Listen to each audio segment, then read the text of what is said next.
electricity at your home, so we've got some context about the different players in the industry. I'll talk to you a little bit more about Joe's Magic 5. I'll explain about some ideas about where the money is going to come from this big scheme, and then I'll talk about some of the concrete things that we've got underway. So I just got a very simple view of the energy network. So we start off with the generators, and in Queensland, most of those generators are coal-fired or gas-fired. So only about 5% at the moment comes from renewable energy. So that's just too much carbon dioxide just for our planet. But as the Mayor mentioned, there's plenty of wind and solar coming. So the latest figures that I can see for community projects which have got end dates in place, that should take, once they're in place over the next couple of years, that should take renewable energy from the grid to about 17%. If you look at the announced projects, and these are all from the market regulator that publishes this information, we could be approaching 30% once all those announced projects are completed. So those generators, they're a mix of government and private. Then we've got the transmission lines, so that's the high voltage stuff. Maybe you haven't ever heard of Powerlink, but they're kind of like part of the poles and wires. They're government owned in Queensland. And then we've got Energex who do the local distribution, so Energex cover the southeast corner of Queensland, and they manage all the poles and wires here. So the important things for them is they get the electricity to our homes, and for the moment they read the meters. Then we've got the retailers. So the retailers basically are the ones that sign us up, they collect the money. And then they buy power from the generators. They're also going to pay Energex for the privilege of using the network, and then Energex in turn pay Powerlink some money. So it's a simplified view about how it all works. So I just put up there, so because some people are sometimes confused about what are retailers and generators and stuff like that. There are some funny things which go on because some of the retailers are also generators, so they buy the power off themselves. That's quite a cosy arrangement. If you've got solar on your roof, it's best if you consume as much as you can, what's called behind the meter, because then if you consume it behind the meter, you don't have to pay Energex and Powerlink for the privilege of moving power around. If you generate more than you consume, what happens then is that gets pushed back into the Energex network. And the way the network is at the moment, anything that you push back into the network will generally be consumed locally. When you push it back to the network, what happens is your retailer buys that effectively off you. They've got to then pay an amount to Energex for moving it around when they send it down the street.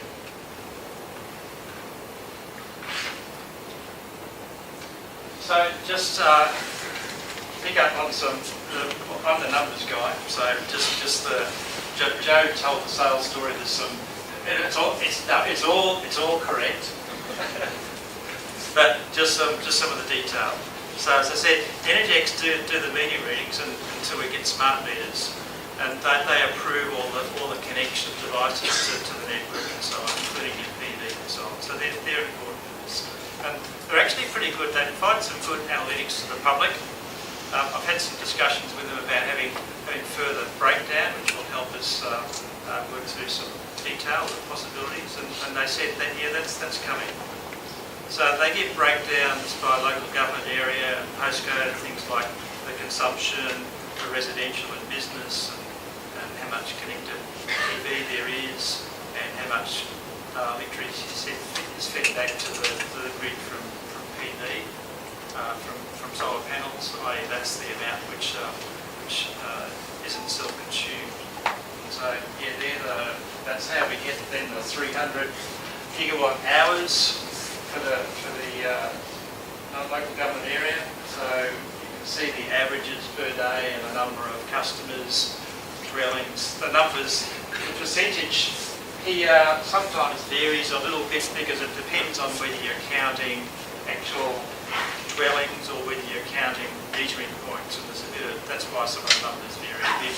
Some of these numbers vary a bit too because it depends on the source of the data. Some data you get yearly and some data is updated monthly. But it kind of gives us an idea.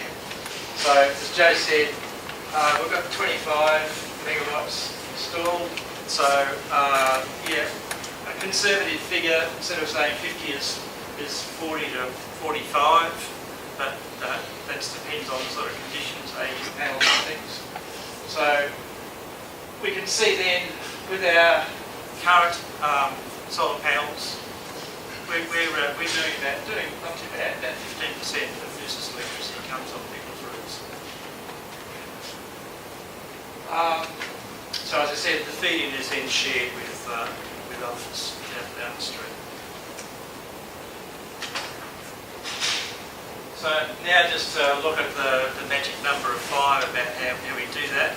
Now these are rough because what we want to do is to do a proper study, and I'll talk about that more in a moment. But it's really just looking at the gross numbers to see whether it's possible or not.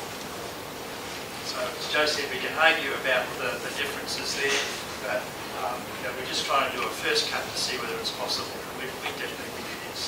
So if we say we're consuming 300, this number 300 per year, and say if we've got some energy efficiency which goes on over the next 9-10 years, so that's people buying more power efficient gear and people gradually moving across to LED lights and things like that, it wouldn't be conceivable that we could get a 10% improvement in usage to bring it down to 270.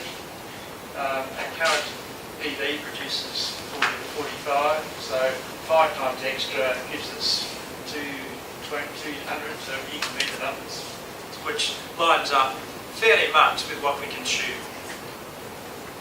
So I guess that's just a slightly more analytical view of how we came to the number 5.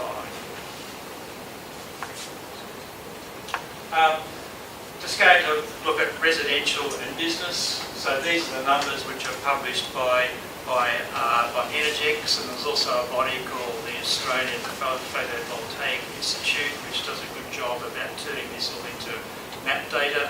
What they do is, we don't actually have from Energex or AskFor, we don't have the actual figures for feed-in and for solar installations for businesses from Energex, but the Photovoltaic Institute says if somebody has solar panels more than 10 kilowatts on their roof, we assume that's a business. So according to the latest figures, there's about 100 businesses which have solar. So that's around 3% versus residential is, if you take these numbers, 32%.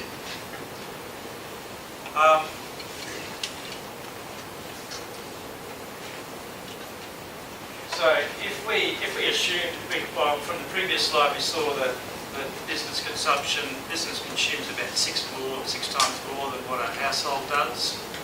So if a typical house now is 5 kilowatts, a business we might say typically is 30 kilowatts. If we could then get businesses up to match the same penetration of 32% as residential, we would get an extra 30 megawatts extra of green power off people's roofs. So we think that's very much just equal to those percentages. Business is very low. That's a focus for us to put a real focus on business for them to catch up to where households are. So where's the money coming from?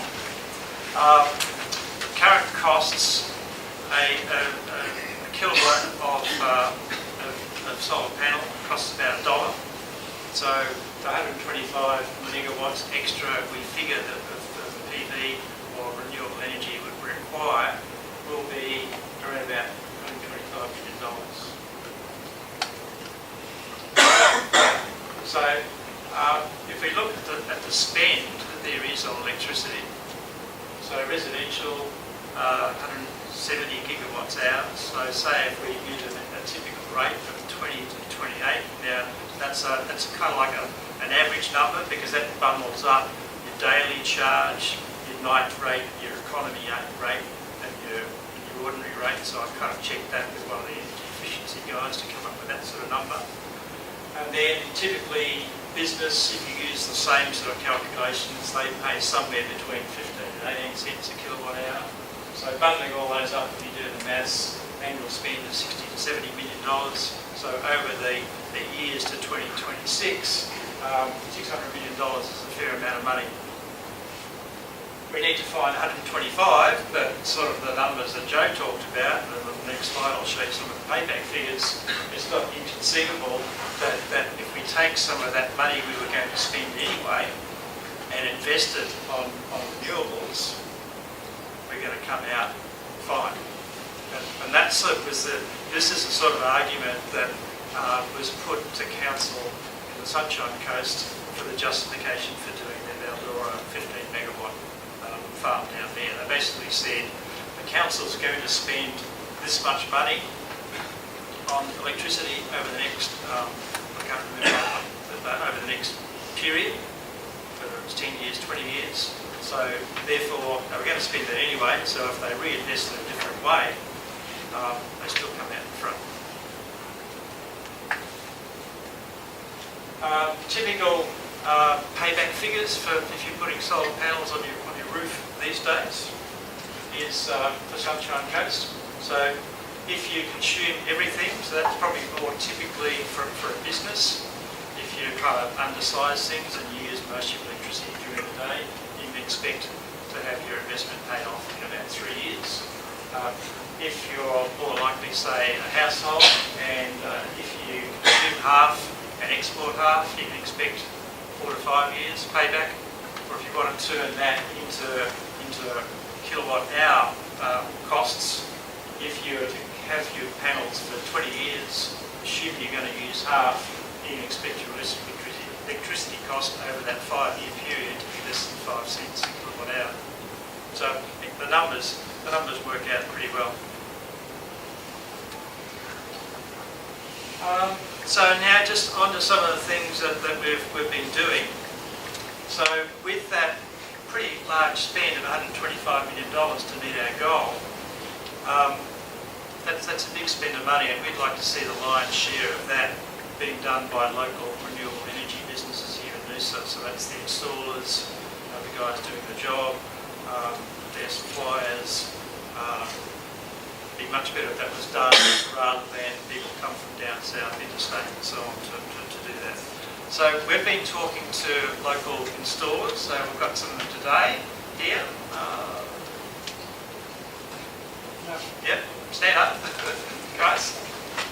So any questions you've got about solar PV and so on, talk to these guys. I'm not the expert on that, but we're drawing on their expertise. So at the moment we've got six of them who are, plus an energy efficiency guy that's ready to form a collective under our ZEN banner. And the concept is very similar to, say, if you want to buy trekking gear, we all know about down in Fortitude Valley, there's the 6 trekking shops all in a row. They're kind of like there's expertise there, and you trust that group. So in the same way, we'd like to. ZEN is going to foster this group coming together.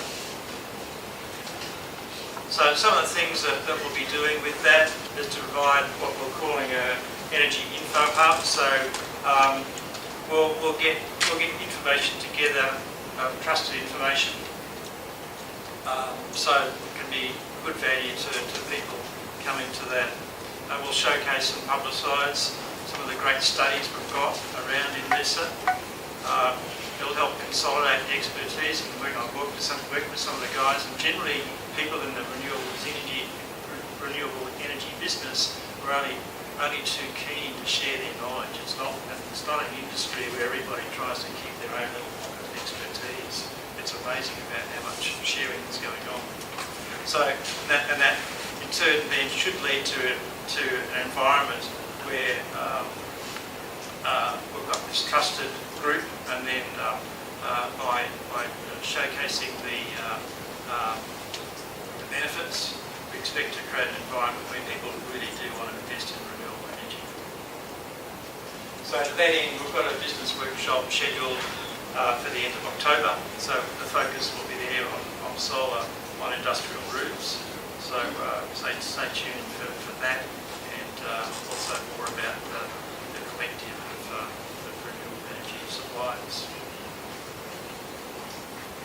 We've put a grant in last week to the Noosa Biosphere Big Ideas grant round.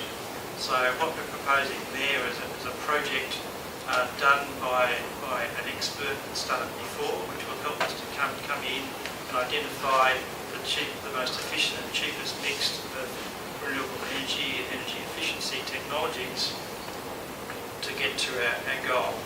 So we're going to we want to engage the expert who's done it before. So this expert, the one we're proposing, has done it before for Byron, and currently completing a study for East Gippsland Shire Council. The difference between these guys and others is what they also do. Don't go up just with a list of the things to do, but they also model the effect of the different technology mixes that we come up with. So we can see, based on the energy profile that Noosa uses, we can then see the effect of the different types of technologies, whether that be increased uptake of residential and business solar, LED lighting, energy efficiency things, demand management, like energy. Those of you who bought air conditioners recently, you can do a thing called peaks, where Energex then can send a signal through the network to tell your air conditioners to cap the energy consumption when the network's under load.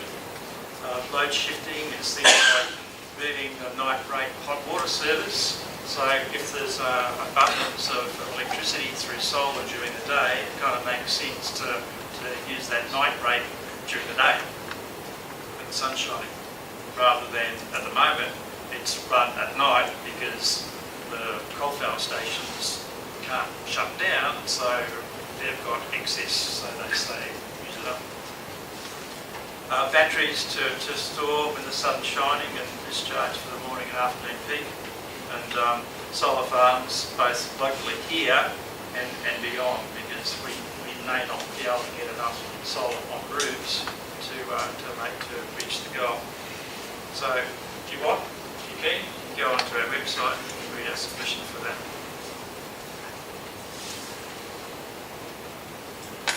So some of the solar we may not be able to get on roofs, but if we were to build any, say 1 to 10 megawatt solar farms, we'd eat into that 125 megawatts that we need in much bigger chunks. So we started doing a feasibility study at ZEN. We had a meeting with international solar panel supplier, and he said, this stuff's really easy. So I thought about that and said, okay, we'll take that as a challenge and start to have a look to see how easy it is. It's always, it's easy if you know all the bits and how they all interconnect together. So we found plenty of people that were only too willing to help us. And then I soon ran into a local business guy, Dave Langdon over here, that was doing exactly the same thing. So we decided, well, we'll join forces doing this. And we've since been actively investigating both here in Noosa and beyond Noosa, and we think we've got a pretty good handle on how to do it now. But since then, there's two other business groups that I know of that are seriously looking as well. And conversation the other day, I understand that one's just about ready to go. So again, if you're keen, you can go onto our website and read more about some of the things to do with what you choose to do with building a solar farm. Website. So hopefully I've given you a bit of information about what the electricity network's about, so at least you understand some of the players. Hopefully you've now believed in number 5 and some of the concrete actions we've been taking. So now I'd like to hand over to Kirsten Gale to talk about a local visionary energy company here in Noosa.